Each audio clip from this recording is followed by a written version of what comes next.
Assalamualaikum warahmatullahi wabarakatuh. Ketemu lagi dengan Ian Marisol, pejuang modif gagal move on. Di kesempatan video kali ini, seperti apa yang sudah kalian lihat, di sini ada dua model kaliper dan dua model master rem.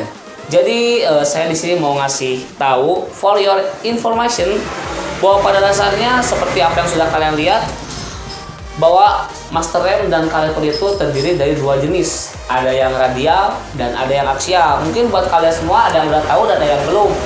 Ya, buat yang belum tahu ini semoga menjadi informasi dan masukan juga buat kalian. Jangan sampai intinya gimana ya, nggak tahu gitu artinya. Jadi saya di sini hanya bisa menjelaskan apa yang saya tahu. Buat yang lebih tahu bisa kalian cari langsung di sumbernya atau di Google atau di yang lain. Buat yang pengen tahu disimak terus videonya ya. Kita di penjelas dari bahan-bahan yang satu-satunya. Oke, bye bye. Oke, ini saya udah memegang master rem GV-CNC ya. Dan ini tuh tipe master remnya itu radial. Kenapa sih bisa dibilang radial? Pada dasarnya pistonnya itu ini ya. Jadi radial itu adalah teknik dan cara kerja master rem itu searah tegak lurus nih. Gerakan lurusnya ke sini.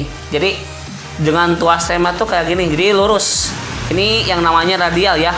Nah, pistonnya itu bergerak dengan searah tuasnya. Nah, ini yang dinamakan radial. Dan radial ini kebanyakan di motor-motor yang berkapasitas gede ya, cc gede kayak Moge, motor build up, terus Brembo original seperti Aqua Sato dan yang lainnya itu kebanyakan radial semua. Walau emang bener-bener nggak semuanya sih. Jadi untuk part-part ini juga mungkin ada kekurangannya dan ada kelebihannya, tapi saya di sini kurang ekspos ya untuk masalah kekurangan dan kelebihannya. Yang jelas semua harus fungsional, baik itu mau replika, KW atau original. Yang penting ya intinya kita sendiri yang ngatur itu semua, oke? Dan ini kita hanya perumpamaan saja ya. Dan lanjut lagi, di sini ada, nah ini saya memakai master rem dari Brembo klasik ya. Ini tuh tipe dari aksial. Kenapa sih bisa dibilang tipe dari aksial? Brembo klasik ya. Nah, aksial itu di sini tuh remnya itu tidak searah dengan tuas rem. Jadi pistonnya di sini tapi tuas remnya ke bawah. Nah, gini. Nah, kalau kan tadi pistonnya ke sini. Ini yang dinamakan master rem aksial. Ini master rem aksial ya. Biasa sih Mio juga nih. Ini ada Mio. Sorry banget ya ini kalau master rem ini Mio ya. Nah, ini juga sama. Sebenarnya ini aksial. Nah, jadi kalau untuk aksial sendiri di sini tuh lebih didominan ke motor-motor yang berkapasitas kecil. Kebanyakan sih ya kalian juga sering lihat ya motor yang kayak gini, terus original Yamaha yang lainnya. Nah, ini tuh yang dinamakan aksial tuh seperti ini. Jadi intinya tidak sejajar dengan tuas yang pegangan remnya gitu ta. Itu. Oke. Mungkin itu ya. Jadi intinya bedanya hanya di tuas remnya. Nah, cara kerja pistonnya tuh kalau yang radial itu searah dengan gerakan tuas rem. Mudah ditemuinya di motor-motor berkapasitas gede, Moge, kayak gitulah. Dan untuk master rem aksial, ini master rem aksial itu cara kerja pistonnya tuh tidak searah dengan gerakan tuas rem. Pada dasarnya digunakan di motor kebanyakan berkapasitas kecil. Ya tahu sendiri lah, ini dominan banget dan favorit banget, standar banget lah kayak gitu. Intinya kayak standar banget lah. Nah, jadi ini radial dan ini aksial. Oke.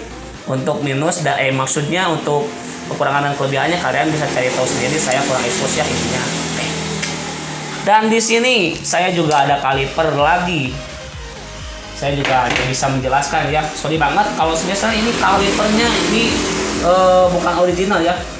KW. Nah, menurut kalian yang mana yang aksial dan mana yang radial? Oke, ini di sini sorry banget ya kalau kalipernya masih yang biasa. Yang jelas opsinya informasinya jelas buat kalian. Di sini ada tipe radial dan ini aksial. Dan saya mau ngebahas tentang mana dulu ya enaknya. Aksial dulu ya. Nah, ini aksial. Pokoknya aksial itu di sini tuh gimana ya? Lebih sama kayak motor-motor standar pabrik lah. Jadi untuk posisi pemasangan bautnya juga ini nih di bottomnya kayak gini. Jadi aksial itu bisa dibilang konvensional ya. Banyak dipakai itu di motor-motor berkapasitas kecil. Maksudnya kayak original kan itu semuanya bautnya di sini nih di pinggir ya, bukan di atas di sini. Kalau yang di atas itu namanya radial. Dan pokoknya kalau untuk walaupun ini bukan buat motor kecil, tapi seenggaknya caranya itu di sini tuh bautnya dari sini. Jadi ini bottom nih misalnya. Nah, bautnya tuh di sini bukan dari belakang sini, tidak sejajar lah kayak gitu. Jadi untuk pemasangan tipe radial ini tipe aksial itu emang sejajar dengan bottom kayak gitulah. Kalau untuk radial mana nih? Aduh. Nah, ini untuk radial sendiri emang kebanyakan dipasang di motor berkapasitas gede, sama seperti halnya kayak tadi di bagian master rem ya. Ini kita pakai yang biasa aja. Jadi untuk radial itu sistem bautnya itu dari belakang. Nah, secara dengan sumbu itu apa tuh? Sejajar dengan cakram. Sejajar dengan cakram. Kalau yang tadi sejajar dengan bottom. Kalau untuk gridnya sih lebih dapat yang radial ya, karena emang pada dasarnya motor-motor gede juga pakainya yang radial. Jadi emang lebih koefisien lah, lebih mantap gitu. Mungkin apa ya? Saya nggak bisa menjelaskan banyak hal sih. Intinya kalian bisa lihat dari segi bentuk perbaudannya juga. Ini radial, bautnya sejajar dengan piringan cakram ya. Nih, di sini. Kalau ini aksial bautnya sejajar dengan bottom. Nah, motor standar pabrik itu aksial semua ya. Oke, sorry banget kalau misalnya ini kurang expose. Saya juga masih belajar. Pokoknya yang penting kalian bisa dapat informasinya. Semoga bermanfaat buat kalian semua. Semoga kedepannya bisa memberikan informasi yang lebih baik, lebih menarik lagi. Terima kasih yang udah nonton Ian Marisol sekarang di video sekarang. Support terus channel Ian Marisol Official, dan salam dari Ian Marisol, pejuang modif gak tahu. Bye bye.